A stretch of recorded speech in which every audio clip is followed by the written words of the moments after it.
અત્યારે જેની સાથે તમે ઊભા છો તેઓ ગુલાબસિંહની વાતો કરી રહ્યા છે, પરંતુ ભારતીય જનતા પાર્ટીમાં પણ ક્યાંક ખુશીનો માહોલ હશે? કશ્યપ, બિલકુલ ભાજપના સમર્થકો પણ હાજર છે અને તેની સાથે વાત કરવા પ્રયત્ન કરીશું। જે પ્રમાણે સતત લીડ જે છે તે કોંગ્રેસની કપાઈ રહી છે, માત્ર હવે 5000નો ફરક છે, 3-4 રાઉન્ડ હજી બાકી છે। 7000ની ભાભરે લીડ કાપીને ભાભરનો મને અંદાજ હતો 12 થી 13000 વોટની લીડ રહેવાનો હતો, એના ઉપર જ હશે, ઓછી નહીં રહે। તમારું શું માનવું છે, હજી લીડ કપાશે કે ગુલાબસિંહની લીડ યથાવત રહેશે અને સ્વરૂપજી અને બીજેપી આગળ ચાલશે? 2200-3000 આજુબાજુ લીડ લઈને જ નીકળશે બુથ વાઇઝ।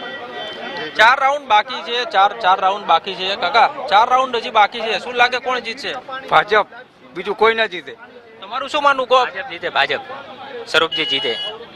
તો ભાજપના સમર્થકો જે છે તે કહી રહ્યા છે કે જે પ્રમાણે સતત લીડ ઘટી રહી છે ને તેને જોતા એક વાત સ્પષ્ટ થઈ રહી છે કે છેલ્લો રાઉન્ડ આવશે ત્યાં સુધીમાં ગુલાબસિંહ જે છે તેની તમામ લીડ જે છે તે કપાઈ જશે અને ભલે પાતળા માર્જિનથી જીત થાય પરંતુ સ્વરૂપજીની જીત થશે તેવો વિશ્વાસ તેમના દ્વારા વ્યક્ત કરવામાં આવી રહ્યો છે। કશ્યપ, એક સવાલ એ પણ છે અને આ ખાસ જે ભારતીય જનતા પાર્ટી કે કોંગ્રેસના જે પણ સમર્થકો એમને પૂછો કે માવજીબા જે સૌથી વધારે ચર્ચામાં રહ્યા હતા એમણે કોની સાથે ખેલ કરી નાખ્યો?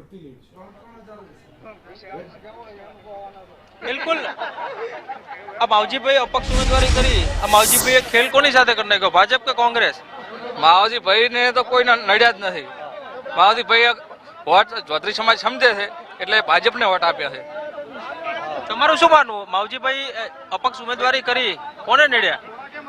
એ નુકસાન તો ભાજપને જ છે, આવશે તો ભાજપ જ ગમે તે થાય। એટલે લીડમાં ઘટાડો કર્યો માવજીભાઈ, એવું કહેવાનું? અમે 11,000-12,000 લીડથી જીતો ભાજપ। તો લોકો જે છે તે કહી રહ્યા છે કે માવજીભાઈએ નુકસાન જે કર્યું છે, ભાજપને નુકસાન કર્યું છે।